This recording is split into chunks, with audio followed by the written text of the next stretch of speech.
Little Heather sits right in the center of the dining room table, her transparent radar eyes fixed to mine. Her wise young mind questions and challenges my every thought. "Joshua, what are you thinking about?" she demands. "I haven't decided yet. I'll wait," she says. This dining room table has become unusually important to me during this pandemic. No, it's not what you think, although I am eating too much. This is an old, long table that we were given a very long time ago. We have enough space all around it so that I can walk around and around the table endlessly. As I circle the table, my perspective on any topic I can think of changes, and walking around and around turns into new ideas.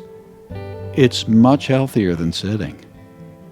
"Okay, Heather, who is this woman?" "Forget the woman," says Heather. "Make the child the focus of the story." Children see everything from a very real and basic perspective. That's why you let me sit on the table. It's from the child that you will really learn about this woman. "I see. Thanks, Heather." She smiles.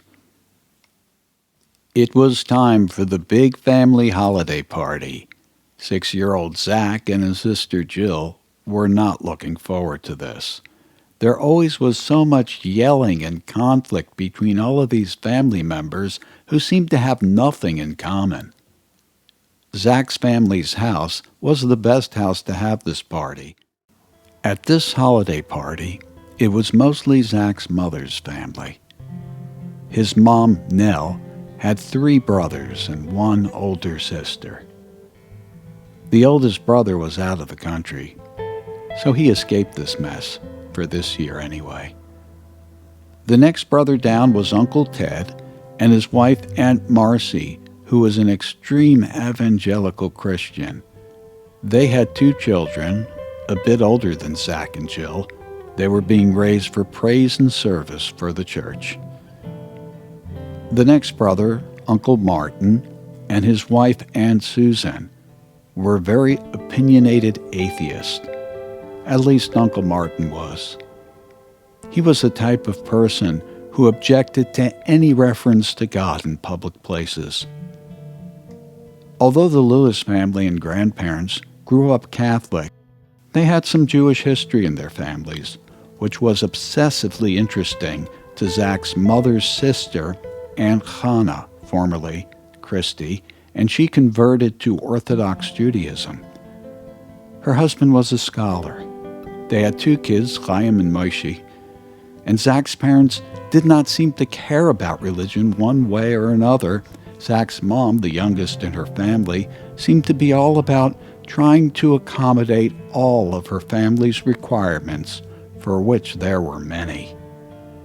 Zach's father's brother, Uncle Don, was present. He was mild-mannered, and he escaped into his guest room quite often. Uncle Martin did not want any religious content in the party, which is one reason they just called this a holiday season party. Aunt Hannah did not want the tree in the main room because she felt that it was an unacceptable symbol of foreign worship.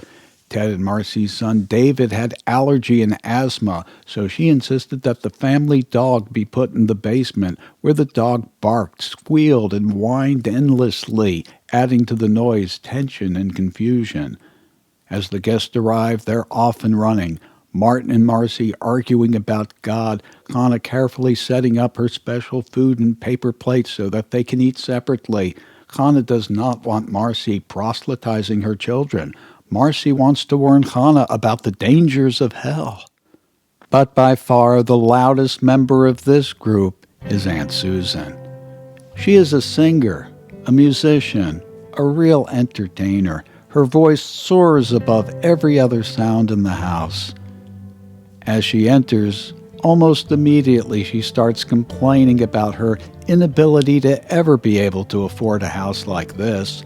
and how she wishes she had artwork like this, and then she agitates that she's not feeling well. Upon seeing Zach, she declares, "I love this child. He's my favorite." Zach's sister Jill rolls her eyes. She can't take too much of Aunt Susan. When Aunt Susan starts to become too loud for her, Jill cups her hands over her ears and walks to the basement to keep the dog company. Ironically, Susan is the best dressed, most intelligent, and the only funny person in the house. She seems to be able to talk about any subject, adding insight and humor. Zach ponders that her sense of poverty has something to do with her growing up in a big family of limited means. But Zach is just a kid, and he's not supposed to know about such things. In between bouts of working to be the center of attention, accompanied by overwhelming loudness, Aunt Susan takes a quick break on a chair in the living room. Only Zach notices the uncomfortable look on Aunt Susan's face. "Are you okay, Aunt Susan? Can I get you a glass of water or something?" "That would be lovely," replies Aunt Susan. As Zach returns from the kitchen and hands her the glass of water, he gives his full attention to her. She is without poverty and free from whatever ails her in that moment. Zach asks if she can sing that song she sang last year. Aunt Susan beams with pride. "A little later, Zach. We'll sing a little later." Of course, Zach had a little boy crush on his beautiful aunt, and he stayed close to make sure she had everything she needed. Zach could not resolve any issues about the nature or existence of God or deal with anyone else's interpersonal issues. But it was a simple thing to give Aunt Susan his undivided attention, replacing her poverty with service and praise. And in these few hours, this made his holiday party meaningful. Heather jumps off the table, lands on the floor, and says, "Let's go make a video."